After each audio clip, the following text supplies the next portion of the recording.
میرے نبی پاک نے تو فرمایا تھا کسی مومن کو بس خوش کر دینا، وہ چاہے لمحے کے لیے ہی ہو، اس کے دل میں راحت ڈال دینا، اسے تسلی دے دینا، روتے ہوئے کے آنسو پونچھ دینا، اس کو کہہ دینا میں تیرے ساتھ ہوں۔ فرمایا مومن کے دل میں تم نے خوشی داخل کر دی تو 60 سال نفل پڑھنے سے اللہ تمہیں زیادہ ثواب عطا کر دے گا۔ کنتم خیر امت اخرجت للناس، انسان ساری مخلوق میں افضل ہے، اور میرے محبوب کا کلمہ پڑھنے والے سارے انسانوں میں سب سے افضل ہے۔ ان کو اللہ نے اور زیادہ فضیلتوں سے برکتوں سے مالا مال کیا۔ یہ وہ مخلوق ہے، یہ وہ لوگ ہیں، یہ وہ امت ہے کہ جو صرف ارادہ کرتی ہے نیکی کا، کرتی نہیں، ارادہ کرتی ہے تو اللہ نیکی کرنے کا اجر عطا فرما بھی دیتا ہے۔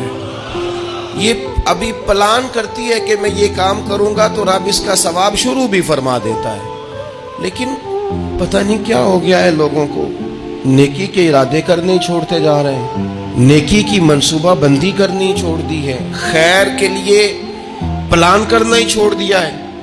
بہت سارا وقت بیکار گزرتا ہے، بہت سارا وقت چوراہے پہ گزر گیا، بہت سارا وقت گپوں میں گزر گیا، عمرے دراز مانگ کے لائے تھے 4 دن، 2 آرزو میں کٹ گئے، 2 انتظار۔ اللہ کے پیارے رسول صلی اللہ علیہ وسلم نے فرمایا کہ جب تم سوتے ہو تو شیطان 3 گرہیں لگاتا ہے، گنڈا 3 گرہیں لگاتا ہے تمہارے کان میں اور کہتا ہے سو جا سو جا سو جا، رات لمبی ہے۔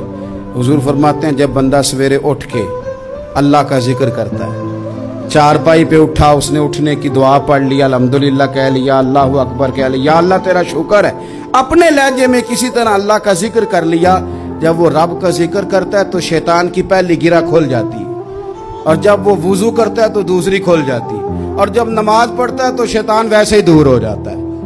لیکن حضور فرماتے ہیں جو صبح سویا رہے وہ گرہیں قائم رہتی، جو صبح اللہ کے ذکر سے، وضو سے، نماز سے شیطان کی گرہیں توڑ دیتا ہے، وہ تازہ دم اٹھتا ہے، تازہ دم۔ ایک تو بات میں جوانوں سے بالخصوص آپ سے گزارش کروں گا کہ رات کو جلدی سونے اور صبح جلدی اٹھنے کا ماحول بنائیں۔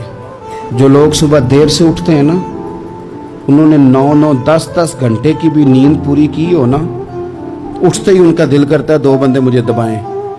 حالانکہ سو کے اٹھنے پہ تو طبیعت فریش ہونی چاہیے، لیکن آپ اس وقت سوئے ہیں جس وقت دین نے کہا تھا کہ جاگو۔ ایک پیشہ برا ہے جوانوں، یاد رکھنا، ایک پیشہ برا ہے، اور وہ ہے کسی کے آگے ہاتھ پھیلانا۔ جو جھاڑو دے کے روزی کماتا ہے بڑی شان والا بندہ ہے، جو سویرے اٹھ کے ٹائم پہ منڈی جاتا ہے، پھل لاتا ہے، ریڑھی لگاتا ہے، وہ بادشاہ ہے، بادشاہ، اس لیے کہ اس نے ہاتھ نہیں پھیلایا، اس نے رب کی رحمت کا دروازہ کھٹکھٹایا۔ وہ بادشاہ آدمی ہے، اس نے اعزاز کے ساتھ اپنی ذمہ داریوں کا احساس کیا۔ بڑا مزہ آتا ہے جب شام کو بندہ اپنی دکان بند کرے اور پھر چھوٹے چھوٹے نوٹ گنے، اور پھر ان میں سے نا، میں نے دیکھا ہے غریبوں کو، کہتے ہیں جی میں نا جی وہ 50 روپے روز دے رکھے ہیں اللہ دی رات دینے نے، اور پھر اس میں سے وہ تھوڑے سے جب بچا کے کہتا ہے نا کہ آج میں نا مطلب 4 پیسے زیادہ ہیں، آج گھر پھل بھی لے کے جانا ہے۔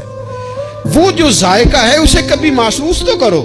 میرے رسول پاک علیہ السلام نے فرمایا سب سے بہترین کھانا وہ ہے جو اپنے ہاتھوں کی محنت سے تو کما کے کھاتا ہے، اور فرمایا اللہ کے نبی حضرت داؤد علیہ السلام اپنے ہاتھوں کی محنت کر کے کما کے کھایا۔ آپ صبر کرے، جو میرا رب چاہتا ہو اس پہ راضی رہ کے دیکھیں ذرا، پھر ذرا راضی رہ کے دیکھیں، پھر دیکھیں کہ مالک کا فیصلہ کیا ہے۔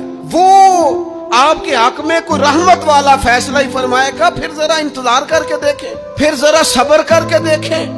پھر وہ کہتا وَبَشِّرِ الصَّابِرِينَ، محبوب یہ جنہوں نے صبر کیا ہے انہیں میری رحمت کی خوشخبری سنا دو۔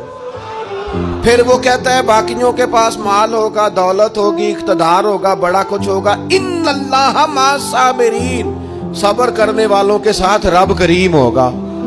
پھر ذرا ٹھہر ہی جائیں، پھر تھوڑا حوصلہ ہی کر لیں، پھر اس کے فیصلے کا ذرا انتظار کر کے دیکھ۔ دور گزر گیا جب لوگ کہتے تھے کہ کوئی درود پاک بتائیں جس سے سرکار راضی ہو۔ ایک کی مسئلہ ہے کام نہیں چلتا، ایک صاحب آئے کام نہیں چلتا، میں نے کہا سورہ واقعہ پڑھا کرے، کہتے ہیں حضرت میں بڑی دیر سے پڑھ رہا ہوں۔ میں نے کہا چلے کوئی صدقات دے کے دیکھ لیں، کہنے لگے بڑی دیر سے دے رہا ہوں۔ میں نے انہیں ایک اور وظیفہ بتایا. کہنے لگے یہ بھی مجھے کسی نے بتایا تھا, بڑی دیر سے کر رہا ہوں. تو میں نے انہیں کہا پھر میری ایک ناقص رائے یہ ہے کہ سارا کچھ کرنے کے بعد اگر ابھی تک پھر بھی آپ سمجھ رہے ہیں نا آپ کی مرضی کے مطابق آپ پر دروازے نہیں کھول رہے, پھر آپ صبر کریں, جو میرا رب چاہتا ہو اس پہ راضی رہ کے دیکھیں ذرا.